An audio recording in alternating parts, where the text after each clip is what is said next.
Today I want to move away from entanglement. I want to move away from spin entirely. Let me bring up some slides. What I want to do is make the jump from thinking about spin in terms of linear algebra to thinking about a particle in quantum mechanics from the perspective of functions. And this jump is one that is very rarely dealt with directly in undergraduate courses. It's often assumed that you'll either come down the functional version and then sort of pick up what's going on when people start using matrices and vectors, or you'll come down the matrix and vector route and then suddenly work out what's going on when people start putting in functions without actually addressing how these two pieces of what appear to be very separate approaches, Schrodinger approach and Heisenberg approach, actually have a lot of common ground in the middle and how they sort of fit together. And so, from a conceptual perspective, today's lecture is going to be slightly difficult in the sense there's not just something that you just take and apply and learn.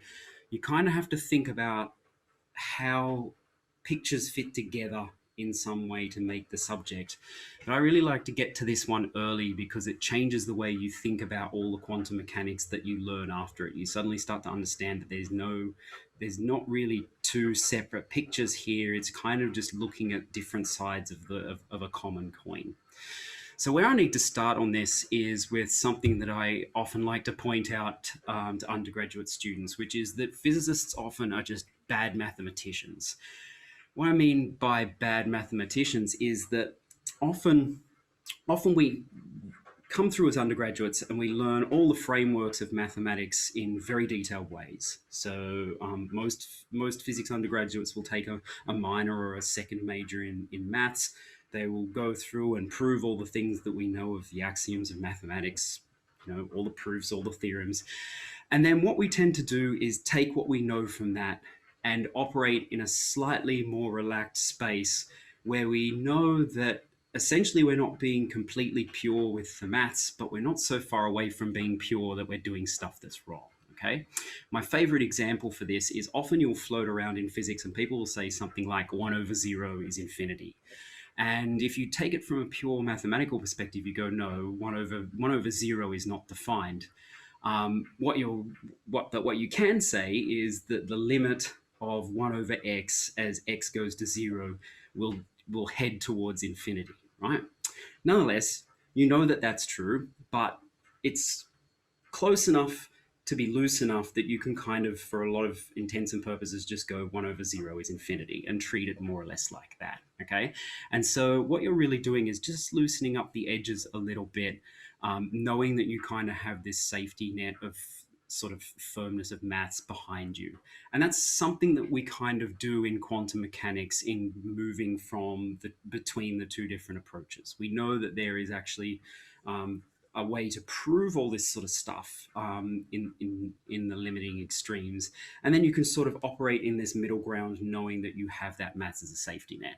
And I often like to do it this way because it saves me having to spend sort of, a dozen lectures proving all the background mathematics to this. And I can let you just know that that's going to be in your maths courses somewhere. That underpins what we're going to do. And we're going to take a sort of a slightly loosish transition here, knowing that we have that safety net behind us that makes the mathematics that we're doing right, even though we're not thinking about it in the purest way. Okay? So where I'm going to take you in this lecture is to a place where we're basically going to treat functions as infinite vectors. Okay? So where I want to start with this is you'll remember way back in the early parts of the course, we started to deal with our electron with an angular momentum. And as you remember, electron has spin up, spin down. So it'd have, it's a spin half particle, so it's plus a half, minus a half. And we abstracted away that h bar over 2, or what we call a half, back to just +1 and -1. And so we built a mathematical framework from this where we basically combined linear algebra with complex vector spaces to start to be able to make predictions about how that system's going to behave. And it works quite well. back when we set up that mathematical framework, we had a whole bunch of axioms that held, right? So the idea that the sum of any two vectors is a vector, the addition of vectors is commutative, there's a zero vector, there's a minus vector. If you take a vector and multiply it by a complex number, you get another complex, so you get another vector, and that operation is linear, okay? All these things are basically rules that we have to make the vector space that we work in well behaved, okay? The interesting thing that happens here, and you'll know this from your maths courses, is that every single one of these properties holds for functions as well, okay? So in a sense, the well-behavedness of our complex vector space for dealing with physical problem like quantum mechanics is also provided by functions in a sense, right? They're just as well behaved, and so we could imagine possibly using them to deal with quantum mechanics. And what you'll find is that you can use functions to deal with quantum mechanics in the same way that you can use vectors to deal with quantum mechanics. And what I want to show is that there's, in a sense, we see it as a seamless transition between the two depending on the situation that we're dealing with, okay? So let's start down this path of making this logical transition from a vector-based system to a function-based system. So the system we've dealt with most prominently so far has been the electron spin, right? There's two possible observables. So the thing that we would measure in that system would be the component of the angular momentum along the z-axis, with two outcomes. One is spin up, and the other is spin down, right? Plus a half and minus a half. The way we represent that mathematically is we have vectors that describe the state, they're 2 by 1, and we have operators that operate on those vectors that are 2 by 2 matrices, okay? So we've already foreshadowed this a little bit, but let me go there properly now. You can imagine that we might have 3 observables for a system, okay? This would be a particle with, say, spin of 1. And to give you an example of that, you would have a photon, okay? So if you think to your first year courses, you learn about light having polarization, like linearly polarized. There's another 2 polarizations that light can have, which is a sort of left turning and a right turning circular polarization. And those basically correspond at the single photon level to a particle with a spin of 1. So a spin plus 1 up, a spin of 0, and a spin of minus 1, okay, which is basically your circularly polarized one direction, circularly polarized the other direction, and just linear polarized light. There, what you would do to handle that would be you would have vectors that are 3 by 1, you would have operators that are 3 by 3, and all the same apparatus that you use for quantum mechanics for your spin half particle, like an electron, works for a spin 1 particle, like a photon, okay? You can take that one step further. So now imagine you've got a system that's got 4 observables. So you might have a system where you would have what we call spin 3 halves. So you'd have a spin of 3 halves up, a spin of a half up, a spin of a half minus, and a spin of 3 halves minus or 3 halves down, okay? One way to make this is actually to take a semiconductor, so you've basically got a solid with a whole sea of electrons in it, and instead of considering the electrons, what you do is you consider the holes. So the holes are kind of like a antiparticle for electrons in a semiconductor, and basically they're the absence of an electron that can flow in the opposite direction with the opposite charge. Positively charged particle will go in the opposite direction to electron. They can behave in certain circumstances like they have a spin of 3 halves, and so of course then you've got 3 halves up, half down, minus 3 halves as well. And there you would have vectors that are 4 by 1 and operators that are 4 by 4. And you can handle them in exactly the same way that you handle an electron with spin half, except you get more interesting behavior popping out. You can take this further. So if you stick around in quantum mechanics long enough, you'll see higher systems. So, you know, there are certain places where you use 8 by 8 matrices for some problems, and larger and larger and larger. And you can even take this to an interesting limit of trying to look at, for example, atomic structure or an electron confined in a box where you've got a large number of energy levels. So for your atomic structure, it's progressively further and further away from the nucleus, or higher and higher energy of sort of your orbit. In a particle in a box, it's higher and higher energy levels. And there, what you can do is go, well, each of my energy levels is an observable. Each of them has its own particular eigenstate and eigenvalue. And so I have n of those. And so what I can do is make vectors with n elements in them and operators that are n by n. And you can imagine the bigger the system gets in terms of the amount of observables you have, the more complicated the vectors and operators you need to deal with it. Okay. Eventually, you get to the limit where you've got basically an infinite number of observables. Okay, so you can imagine, like a system where you've got energy levels as your observables, and you might have an infinite number of energy levels in there. So you'd have an infinite number of rows in your vector and an infinite number of rows and columns in your operators. And at that point, you can, in principle, end up at the place where you see your vector, which now has an infinite number of numbers in it, more or less like what you have in a function, right? If you think about a function, what you've got is you've got some x-axis. It's more or less continuous in the sense that, there's an infinitely small distance between all of the particular positions on that axis. Each of them has a value associated with it, and that big set of numbers, whether you see it as a vector with a whole pile of elements in it, or you just see it as a function with a whole pile of numbers running along some axis, there's not really a very massive difference between the two. Okay. And so what we do, at least as far as the physics is concerned, and I'll let the mathematicians prove the aspects of this for you in other courses, is you can more or less make the step from thinking about vectors to thinking about functions in more or less the same way. Okay, and so this infinite dimensional limit is more or less what's truly Hilbert about the Hilbert space, in the sense that if you look back at the history of Hilbert spaces, what David Hilbert was actually looking at was functions and not really vectors. Okay. All right, so we've kind of made this jump just by adding more and more to our system. And if you kind of follow this idea, you realize that the matrix version of quantum mechanics and the Schrodinger sort of wave function version of quantum mechanics are kind of one and the same thing, just in opposite extremes of the limiting number of observables you have in the system, right? The matrix mechanics version that we see with spin is just, we've got two observables.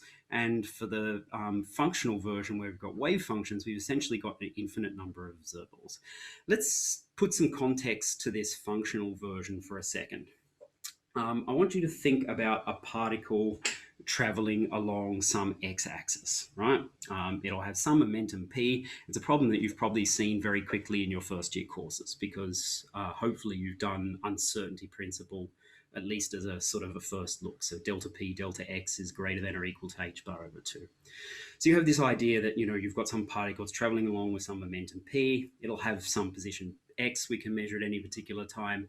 And we have some relationship that governs how well we can know the position relative to how well we can know the momentum. Okay, we'll come back to the relationships between position and momentum later on. I just want to focus for the moment on position, right?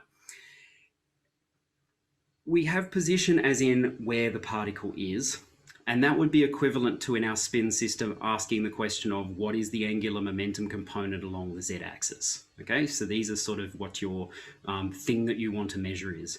Your observables here are, if you think back to your angular momentum, there's two possible observable outcomes. One is the spin points up, the other is the spin points down. Okay, they're your two.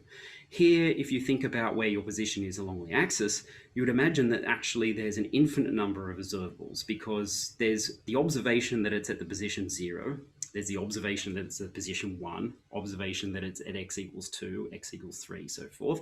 And you can chop that arbitrarily finely, right? There's the possibility that you see it at x equals 0.1, there's the possibility you see it at x equals 0.01, and so forth, chopped all the way through, right? If you think back to your spin, there's now two eigen vectors and two eigenvalues, right? One of them is spin up with +1, and one of them is spin down with -1. And if you now think back to your particle on an axis, every single one of these observable outcomes is essentially an eigenvalue. Okay, so really all we're doing in this limit of infinite dimensions is saying that every single position that we can have along this axis is an eigenvalue of some operator that determines the position of the particle. Okay, so in the second half of this lecture, what we'll do is we'll come back and we'll work out what this x operator looks like. We'll work out what the p operator looks like as well, and show that you can basically take the idea of your spin, expand it up to an infinite number of dimensions, and just pop out operators for position and momentum that in next week's part of the course I'll show you just naturally pop out an uncertainty principle for you. Okay.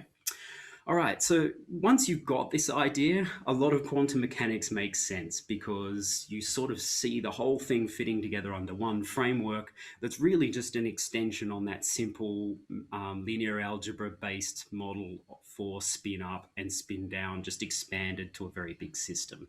It also explains to you sort of where it comes from a little bit easier too. So let's formalize this a little bit because what I've done so far is really just sort of wave my hands around and explain what's going on. So what we're going to do, just to put this in a little bit of a more mathematical context, is come back to our idea of some sort of observable, random observable, doesn't matter what it is, L, that has eigenvalues lambda at eigenvectors lambda. Okay, and so we've sort of been using this as a proxy for any particular observable we've had so far. If you remember back to around lecture 4 or lecture 5, we showed a relation that looks like this, that we sort of connected to completeness and the completeness relation, right? The idea here is that for any arbitrary state A, what we have is the sum or a linear combination of the basis vectors or the eigenvectors for that system with some complex prefactor that ultimately determines the probability. Okay, so if you think about this in terms of our spin up, spin down, what we would have is some state A that would be alpha up times the up eigenstate plus alpha down times the down eigenstate, right? Two possible states, the linear combination is kind of simple. And there what we would do is take a sort of, like inner products or projection operators to get us probabilities of whether we would measure up or down that would then be related to these prefactors in here, alpha up and alpha down, okay? Either as alpha up star or alpha down star.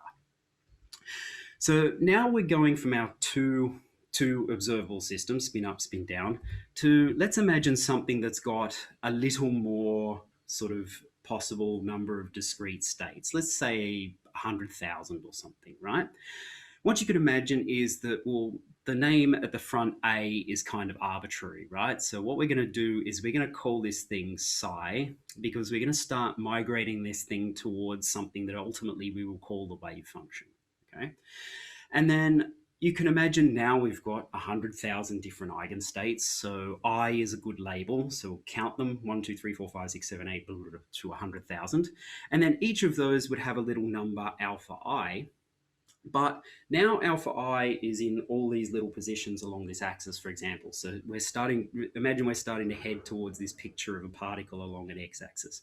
So each of these is along some place. And so what we could do is actually start thinking, what I need to do is take a function, which is a sort of a proxy for my complex number,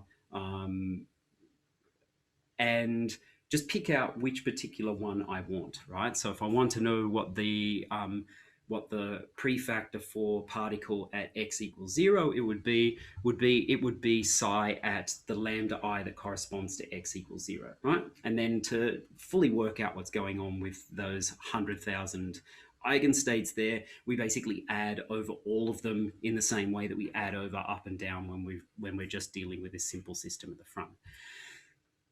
The next step here really is to just now make infinite number of possible eigenvectors and values in here. And at that point, they become so close together and so continuous that it no longer makes sense to count them as, number one, number two, number three, because, there's like an infinite number of them. And this one is like a half infinity plus one, right? So what we tend to do there is make a jump to treating our complex number that's associated with every single particular eigenvector or all of our eigenvalues along here, and really just treat it as a continuous function, right? You can see we're already taking this step from going, discrete complex numbers to complex numbers that are just connected to a function where you just care about the position on that function. And this is a thing that ultimately in here we call the wave function. And I'll show you later on where the wave part of this just naturally pops out. Okay, by the time we get to the end of the second lecture, we'll have the de Broglie wavelength just pop out of the maths. Okay, so if we think about wave functions a little bit now, what I'm going to do here is start with this idea of being able to see the wave function as a traditional vector, in a sense that you take your x-axis, you chop it up into little pieces, and you ask, what is the complex prefactor for finding the eigenstate or the eigenvector where x is at 0, for example, and there would be a complex number attached to that you can extract the probability from, all right? Considering that as a vector, like which element do I pick through to which way I think about this in terms of a function, we're going to kind of just move across from this line now, okay? So what I want to do here is start by considering, imagine that I've got all of these possible eigenvectors I can pop out, and I want to get the probability of one in particular. Okay, so if I think back to my spin up, spin down, this is sort of the question of asking, what if I've got some superposition state that's some mix of up and down, what is my probability of getting an up? Okay, so what I'm going to do here is go, I've got a whole pile of possible positions across here, infinite number of them. I want one particular position. What's my probability of getting that one particular position? Okay, and we'll do this starting from a sort of a vector spacey sort of direction and show that we end up with a formula that looks like it would be a function, okay? So what we're going to do here is get the probability of finding some particular eigenvalue lambda j amongst all the possibilities lambda I running through. I need some writing paper. And so what I've already done is written down what our state was from the last slide. Okay, so we've got this state psi that's basically the sum of all the possible complex prefactors times their eigenvectors all the way along. Okay, if we work out what this probability is, what we've got here, I can either do this by projection operators, or the other way of treating this is that I can take this element here on the right, know that the one on the left is just the complex conjugate of it, and so I can multiply whatever I get with this inner product on the right by its complex conjugate. Okay, we talked about this back when we did probabilities. So what we're going to do is calculate this thing. And I'm going to be interested in a particular lambda j that's different from lambda I, because I'm using lambda I as my summing index across the whole of this axis. Okay, so let's work our way through here. We've got lambda j psi is just going to be lambda j sum over I psi lambda I, like so. Okay, you'll remember that I can take the sum out the front, right? Because something multiplied by a sum is basically the sum of that thing multiplied by each of the elements. And as we saw in an earlier lecture, I can also take complex numbers out the front, because this thing psi lambda I is a complex number, not an operator. Okay, so this thing would end up being sum over I psi of lambda I. Take these things out the front and then bring the brackets together. So this would be lambda j in here, lambda I on the right. And of course, we know this thing, lambda j, lambda I, is really just an orthogonality relation, right? We've got an eigenvector lambda j and an eigenvector lambda I, and we're taking the inner product. So this thing's going to be delta ij, and we know that that delta ij equals 0 if I is not equal to j, and it's equal to 1 if I is equal to j. Okay, saw this one earlier. So what's going to happen is that we're going to be adding a whole pile of terms. Almost all of them I is not going to be equal to j, so that's going to be 0, and those terms are going to vanish. And we're going to be left with exactly one of them, which is the one where I is equal to j. What we're basically doing is taking a whole pile of values, I, and going, which is the jth one? That's the one we want. So that will be 1. The sum of one term is a term on its own. So this would actually be just psi of lambda j in the end, because that's the one we pick. Okay. And if you think now about what your psi lambda j is going to be, it's just the conjugate of that, right? That'll be a j. So this thing will just be psi of lambda j star, right? And so then if we work out what our probability is, we basically find that our probability is our psi of lambda j times our psi of psi star of lambda j. What we're taking is a function times its complex conjugate. And now if instead of thinking about, an eigenvector lambda I, what we do is we just go, every position x is an eigenvector, then and then just treat this thing as a function. What we're really doing is just saying the probability of finding our particle at position x is just our wave function psi of x times the conjugate of our wave function psi star of x. Okay, and many of you in your first year courses hopefully have seen for the first, at least for the first time, something that looks like this, right? You get probabilities by taking the wave function times its complex conjugate. This is where it pops out of. It's basically just taking the linear algebra that we had for a spin, adding an infinite number of observables, and just following across to functions, and you end up with something like that quite naturally popping out, mostly because what you need to do is take out the imaginary parts of your complex vector space before you translate back to your real world. Okay.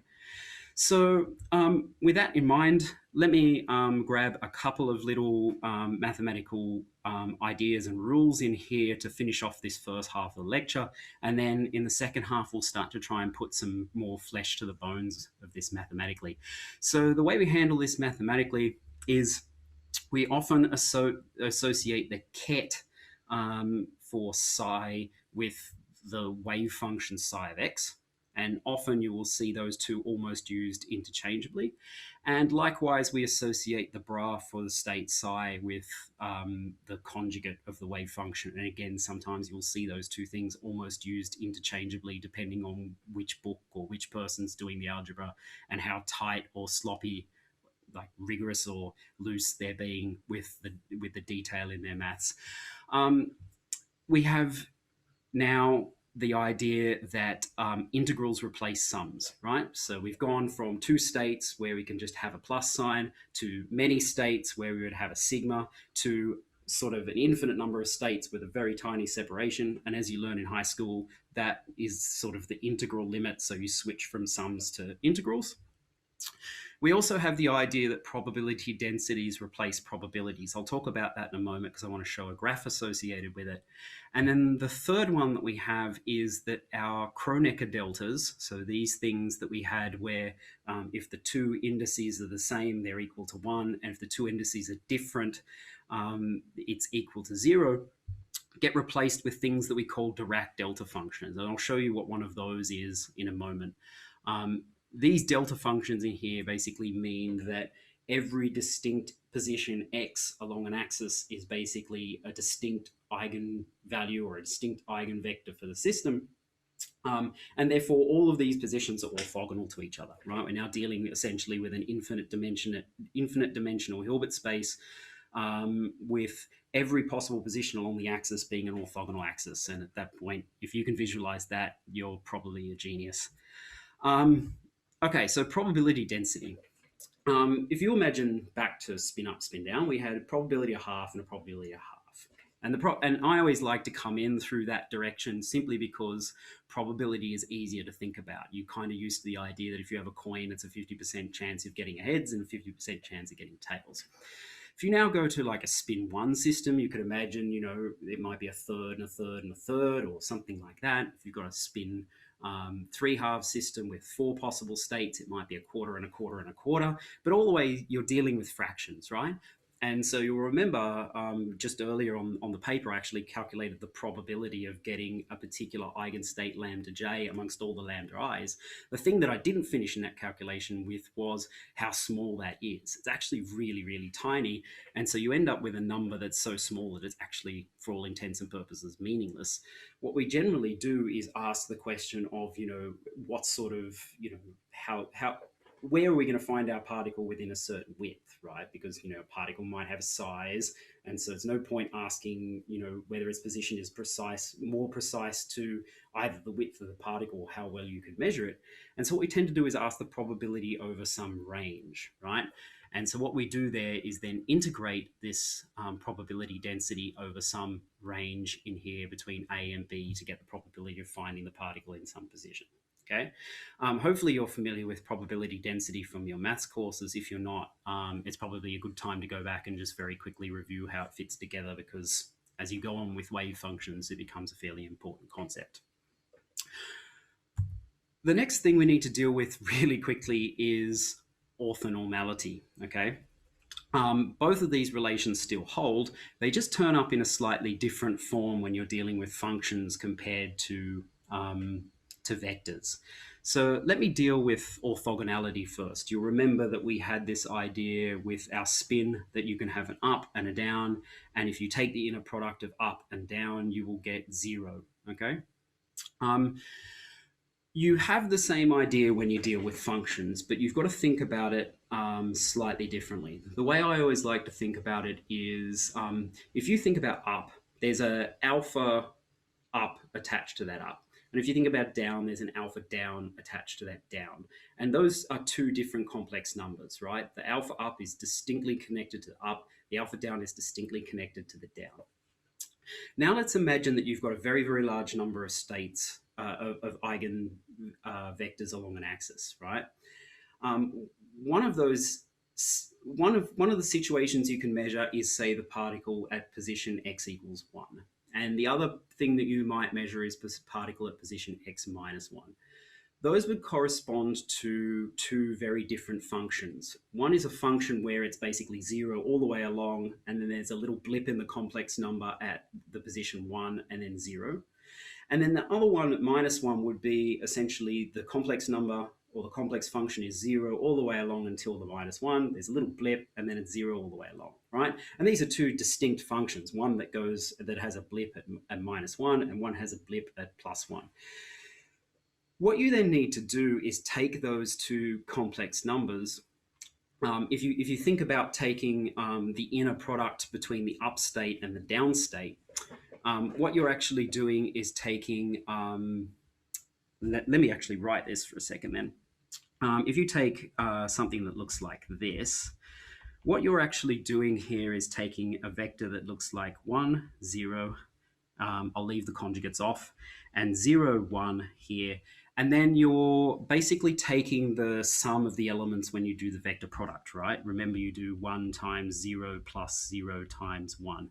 And so what you're doing is you're sort of going, I'm going to take the first element for one vector times the first element for the other vector, the first element for the second element for the first vector times the second element for the second vector. And if you imagine now taking longer vectors, imagine you had like a vector that's n long for your first state and n long for your second. It would be the first times the second times the second, plus the third times the third, plus the fourth times the fourth, plus the fifth times the fifth, and work your way through that whole thing to get the inner product, right?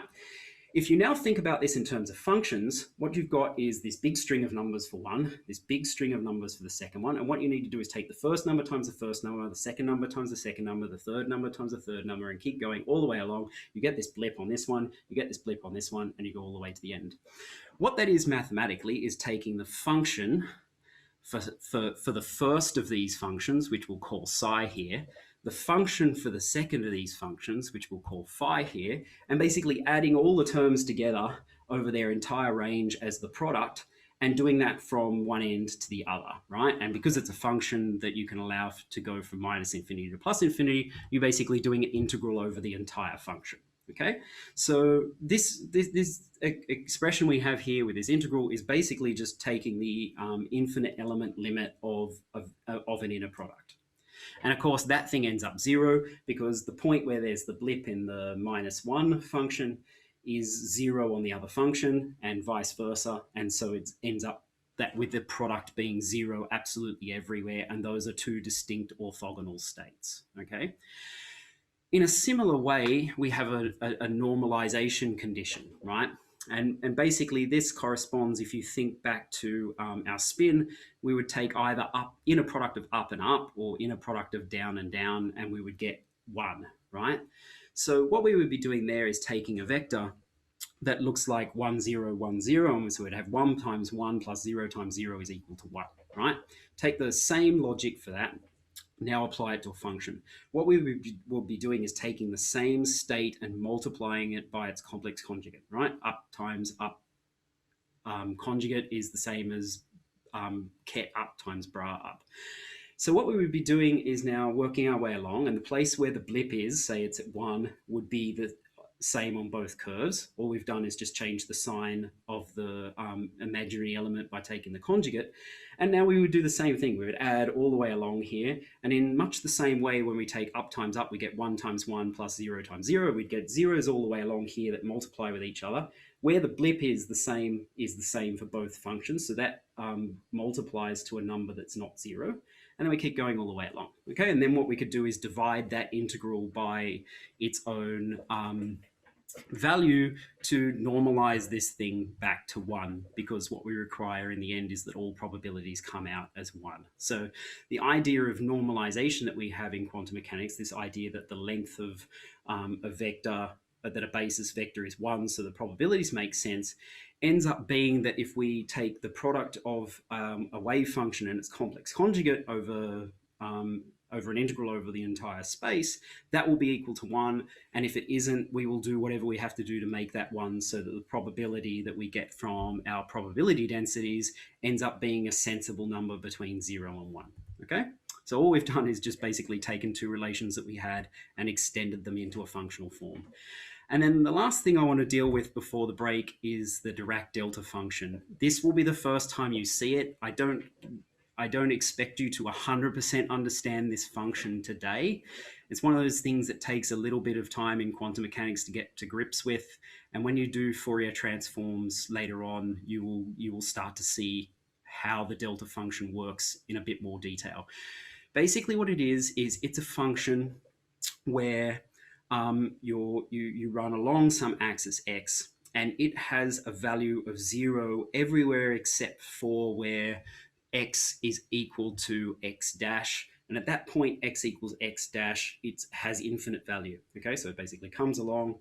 It's this blip I was talking about, basically. It comes all the way along. There's a blip at the point where you're at x dash, and then it's nothing all the way along.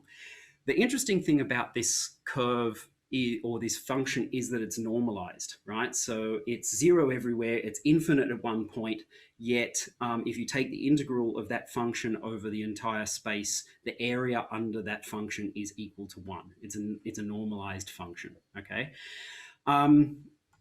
In a graphical form, it basically just looks like zeros everywhere and a blip in the middle. In this particular graph, it's for x dash equals 0. And its job mathematically is to pick out states in much the same way that the Kronecker delta does, okay?